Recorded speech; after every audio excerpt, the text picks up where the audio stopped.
నమస్కారం, hi, hello, welcome to news 9 TV Telugu. Gulf కలలు వెనుక గజ దొంగలు. జగిత్యాలలో భారీ దందా బట్టబయలు. గల్ఫ్ వెళ్లి 4 పైసలు సంపాదించుకుందాం, కుటుంబ కష్టాలు తీర్చుకుందాం అనుకున్న సామాన్యుల ఆశలను పెట్టుబడిగా మార్చుకున్నాడు ఓ కేటుగాడు. అనుమతులు లేవు, నిబంధనలు అసలే లేవు, ఉన్నదల్లా కేవలం అమాయకులను ముంచే ప్లాన్ మాత్రమే.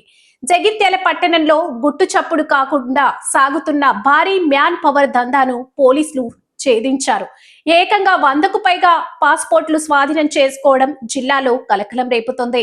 జగిత్యాల పట్టణంలోని బైపాస్ రోడ్డులో మ్యాన్ పవర్ కన్సల్టెన్సీ పేరుతో సాగుతున్న అక్రమ వ్యాపారానికి జగిత్యాల పోలీసులు చెక్ పెట్టారు. సారంగపూర్ మండలం పెంబట్లకు చెందిన కాముని గంగాధర్ అనే గల్ఫ్ ఏజెంట్ అమాయక నిరుద్యోగులను లక్ష్యంగా చేసుకుని ఈ మోసాలకు పాల్పడుతున్నాడు. నకిలీ వాగ్దానాలతో విదేశాల్లో భారీ జీతాలు ఇప్పిస్తామంటూ నమ్మించి వందలాది నుంచి పాస్పోర్ట్లు సేకరించాడు. విశ్వసనీయ సమాచారం మేరకు డిఎస్పీ రఘుచందర్ నేతృత్వంలో పోలీసులు దాడి నిర్వహించారు. విస్తుపోయే నిజాలు వెలుగులోకి వచ్చాయి. నిందితుడు గంగాధర్ వద్ద నుంచి 114 పాస్పోర్ట్లు, వివిధ ప్రాంతాలకు చెందిన బాధితులవి, ఒక ల్యాప్టాప్, కీలక సమాచారం ఉన్న సెల్ ఫోన్లు స్వాధీనం చేసుకున్నారు. ప్రస్తుతం నిందితుడిని అరెస్ట్ చేసి రిమాండ్ కు తరలించారు. ఈ ముఠా వెనుక ఇంకా ఎవరైనా ఉన్నారా అనే కోణంలో పోలీసులు విచారణ వేగవంతం చేశారు. ఈ ఘటన నేపథ్యంలో డిఎస్పీ రఘుచందర్ ప్రజలకు కీలక విజ్ఞప్తి చేశారు. కరీంనగర్ గోపాల్పూర్ చెందిన ఆర్ఎల్ఈ రవీందర్ అండ్ అతనితో ఒక 4 వ్యక్తులు వచ్చేసి మమ్మల్ని ఈ గల్ఫ్ కంట్రీస్ పంపిస్తా అని చెప్పేసి జాబ్ వీసా కింద పంపించేస్తా అని చెప్పేసి ఒక్కొక్కరి దగ్గర 1,40,000 తీసుకొని మోసం చేసిండ్రు. దీనికి బాధ్యులు ఏంటంటే కాముని గంగాధర్. ఇద్దరు ఇక్కడ బైపాస్ రోడ్లో ఒక మ్యాన్ పవర్ ఆఫీస్ నడిపిస్తాం. ఇతనికి ఇచ్చినాము. తర్వాత వీళ్ళు ఏం చేయాలంటే పంపిస్తామని చెప్పేసి 1,40,000 వసూలు చేసిండ్రు. తర్వాత విజిట్ వీసా వీళ్ళకి ఇచ్చేసి బాంబేలో ఒక 3 రోజులు పెడతారు. బాంబేలో 3 రోజులు పెట్టిన తర్వాత అక్కడ నుంచి వీళ్ళను విజిట్ వీసా మీద బహ్రెయిన్ తీసుకెళ్తారు. బహ్రెయిన్ తీసుకెళ్ళి అక్కడ ఈ మున్సిపాలిటీ దాని బల్దియా వీసా ఉన్నది, బల్దియా వారికి దొరుకుతుంది. అక్కడ మీరు విజిట్ వీసా పోగానే ఏంటంటే వాళ్ళకి అక్కడ వర్క్ ఆర్డర్స్ ఎక్కువ ఉన్నాయి, మిమ్మల్ని వేసుకొని అక్కడే మీకు వీసాలు ఇప్పిస్తారని చెప్పేసి తీసుకెళ్ళి అక్కడ వెళ్ళిన తర్వాత అక్కడ ఒక రూమ్లో బంధిస్తారు. బంధించిన తర్వాత వీళ్ళని బయటకు వెళ్ళనియరు ఏం లేదు. అందులోకి వెళ్ళి ఒక వ్యక్తి ఏంటంటే వీడియో తీసి అప్పుడు వైరల్ చేస్తారు. ఇది పోయిన డిసెంబర్లో వైరల్ చేసిన తర్వాత అక్కడికి వెళ్ళి ఇక్కడ వీళ్ళ కాంటాక్ట్ చేసి మళ్ళీ డబ్బులు వసూలు వాళ్ళు సొంత డబ్బులు పెట్టుకొని 3 నెలల తర్వాత వీళ్ళు ఆగస్టులో కొంతమంది, సెప్టెంబర్లో కొంతమంది పోతారు. 3 నెలల తర్వాత వాళ్ళు ఏం చేస్తారంటే మళ్ళీ వీళ్ళ సొంత డబ్బులు ఒక్కొక్కరు 2.5 లక్షలు ఖర్చు పెట్టుకొని పాస్పోర్ట్లు వాళ్ళకు సీజ్ అయితే ఇక్కడికి వెళ్ళిపోయిన పాస్పోర్ట్లు టెంపరీ పాస్పోర్ట్ ఇచ్చేసి వాళ్ళని ఈ దేశానికి పంపిస్తారు. పంపించేసి వచ్చి ఇక్కడికి ఇతని దగ్గరికి వచ్చేసి మరి మమ్మల్ని ఎట్లా మోసం చేసినావు, ఎందుకు మోసం చేసినావు, మా డబ్బులు మాకు మేము అట్లే చేస్తాం, నువ్వు దిక్కున్న చోట చెప్పుకోమని చెప్పి బెదిరిస్తారు. బెదిరించిన తర్వాత వాళ్ళు నిన్నటి రోజు వచ్చి పోలీస్ స్టేషన్లో కంప్లైంట్ ఇస్తే ఏంటంటే అతని మీద కేసు నమోదు చేసినాం. దీంట్లో ఇతడు నిందితుడు కాముని గంగాధర్. ఇతని పెంబట్ల సారంగపూర్ మండలం, ప్రస్తుతం జగిత్యాల టౌన్లో మ్యాన్ పవర్ ఏజెన్సీ నడిపిస్తూ ఉన్నాడు.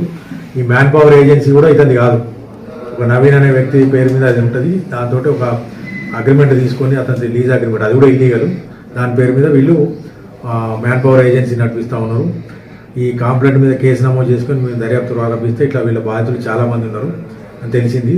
దాంతోపాటు ఏంటంటే ఇవాళ అతన్ని అరెస్ట్ చేసి అతని ఆఫీస్ సెర్చ్ చేస్తే ఏంటంటే ఇవన్నీ దాదాపు 104 మంది పాస్పోర్ట్లు, తర్వాత టెంపరీ వీసాలు, విజిట్ వీసాలు అన్నీ కూడా దొరికినాయి. తర్వాత ల్యాప్టాప్, సెల్ ఫోన్ కూడా అన్ని సీజ్ చేసినాం. ఇంకా దీనిలో ఎవరైతే ఇతనికి ఇల్లీగల్గా మనకు లీజ్కి ఇచ్చిందో మ్యాన్ పవర్ ఏజెన్సీ, అతని మీద కూడా కేసు నమోదు చేస్తున్నాం. అతనికి వీళ్ళను ఈ మ్యాన్ పవర్ ఏజెన్సీకి ఏదైతే లైసెన్స్ ఇచ్చే ఇమిగ్రేషన్ అథారిటీ కూడా మేము వాళ్ళ లైసెన్స్ క్యాన్సిల్ చేయమని లెటర్ రాస్తున్నాం. ఇతను ప్రస్తుతం అరెస్ట్ చూపెట్టి మేము కోర్టుకు రిమాండ్ చేస్తున్నాం. ప్రజలందరూ కూడా విజ్ఞప్తి ఏంటంటే మీరు ఇప్పుడు గవర్నమెంట్ తరఫుకి వెళ్ళి కూడా అఫీషియల్ చాలా పోర్టల్స్ ఉన్నాయి, అక్కడ మీరు సంప్రదించండి. మధ్యవర్తుల మాటలు, పాస్పోర్ట్ ఏజెంట్లు కావచ్చు, గల్ఫ్ ఏజెంట్లు అని చెప్పేసి వాళ్ళ మాటలు నమ్మి అనవసరంగా మీ విలువైన డబ్బును ఖర్చు పెట్టి అక్కడ మోసపోయి విదేశాలకు వెళ్ళి అక్కడ మోసపడద్దని మేము. గల్ఫ్ వెళ్లే ప్రతి ఒక్కరూ ఈ క్రింది విషయాలను గమనించాలని సూచించారు. ఏజెంట్ కు లేదా కన్సల్టెన్సీకి ప్రభుత్వం మినిస్టర్ ఆఫ్ ఎక్స్టర్నల్ అఫైర్స్ జారీ చేసిన లైసెన్స్ రిజిస్ట్రేషన్ నెంబర్ ఉందో లేదో తనిఖీ చేయండి. నకిలీ వీసాలు, సందర్శక వీసాలు మీద వెళ్లి అక్కడ ఇబ్బందులు పడొద్దు. ఎంప్లాయ్మెంట్ వీసా ఉంటేనే ప్రయాణం చేయండి. లక్షలాది రూపాయలు ముందే ఏజెంట్లకు అప్పగించి మోసపోవద్దు. రసీదులు లేని లావాదేవీలు అస్సలు చేయకండి. ఎవరైనా ఏజెంట్ మిమ్మల్ని వేధిస్తున్నా లేదా నకిలీ డాక్యుమెంట్లతో మోసం చేస్తున్నా వెంటనే స్థానిక పోలీసులకు సమాచారం అందించండి. జగిత్యాల లాంటి జిల్లాలలో నుంచి ఉపాధి కోసం గల్ఫ్ దేశాలకు వెళ్లే వారి సంఖ్య చాలా ఎక్కువ. దీన్ని ఆసరాగా చేసుకున్న గంగాధర్ వంటి ఏజెంట్లు ఒక్కొక్కరి వద్ద నుంచి వేలల్లో, లక్షల్లో వసూలు చేస్తున్నారు. పాస్పోర్ట్లు తమ దగ్గరే ఉంచుకొని బాధితులను భయభ్రాంతులకు గురి చేయడం వీరి అసలు నైజం. 114 పాస్పోర్ట్లు దొరికాయంటే ఎంతమంది జీవితాలతో ఈ ఏజెంట్ ఆడుకున్నాడో అర్థం చేసుకోవచ్చు. ప్రజలారా, కష్టపడి సంపాదించిన సొమ్మును ఇలాంటి అక్రమ కన్సల్టెంట్స్లకు దారబోయకండి. ప్రభుత్వం గుర్తించిన ఏజెన్సీల ద్వారా మాత్రమే విదేశీ ప్రయాణాలు సాగించండి. ఒక జగిత్యాల పట్టణమే కాదు, జిల్లా వ్యాప్తంగా ఇలాంటి అక్రమ ఏజెంట్లు ఇంకా చాలా మంది ఉన్నారని పోలీసులు అనుమానిస్తున్నారు. ఈ గంగాధర్ అరెస్ట్ అనేది కేవలం ఆరంభం మాత్రమే అని, అక్రమ మ్యాన్ పవర్ కన్సల్టెన్సీలపై ఉక్కు పాదం మోపుతామని డీఎస్పీ హెచ్చరించారు. మీరు కూడా విదేశాలకు వెళ్లాలనుకుంటే 1-2 సార్లు విచారించుకోండి. లేదంటే మీ పాస్పోర్ట్ కూడా ఇలానే పోలీసులలో స్వాధీనంలో ఉండే పరిస్థితి ఉంది. జాగ్రత్త. మరిన్ని అప్డేట్స్ కోసం చూస్తూనే ఉండండి మన ఛానల్ ని. ఇప్పుడే సబ్స్క్రైబ్ చేసుకోండి. జై హింద్.